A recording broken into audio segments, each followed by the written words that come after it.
Puis à quelque part, ben, de te confronter, ça te permet de juste solidifier ton opinion à partir de choses beaucoup plus concrètes aussi.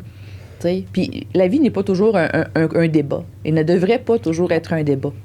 Mais je pense que tu dis quelque chose d'important. Moi, je l'ai vécu cette période-là où j'étais tannée d'écouter la télé, puis de lire le journal, puis puis tu sais, dans mon domaine, justement, en travail social, c'est important d'être informé de ce qui se passe dans le monde. Fait que j'ai eu cette confrontation-là où je suis tannée de me faire bombarder de mauvaises nouvelles, mais en même temps, je pense que tu as dit la notion qui est importante, c'est de faire tes recherches. Tu sais, oui, des fois, c'est négatif, mais fais tes recherches, tu vas pouvoir faire ton opinion, puis tu vas pouvoir mieux contrôler un peu l'information par rapport à ça. Là. Oui, puis c'est un phénomène qui est documenté, ça, l'info-anxiété.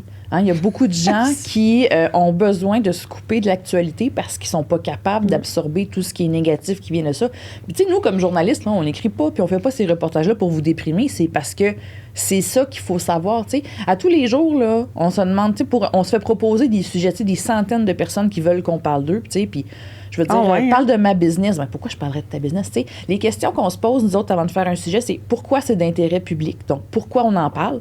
Pourquoi on en parle maintenant? Aussi, parce qu'il faut que ça soit quand même dans l'air du temps, tu sais. Je veux dire, si tu veux me parler de la fête des mères, ben t'es comme un mois d'avance, là, tu sais.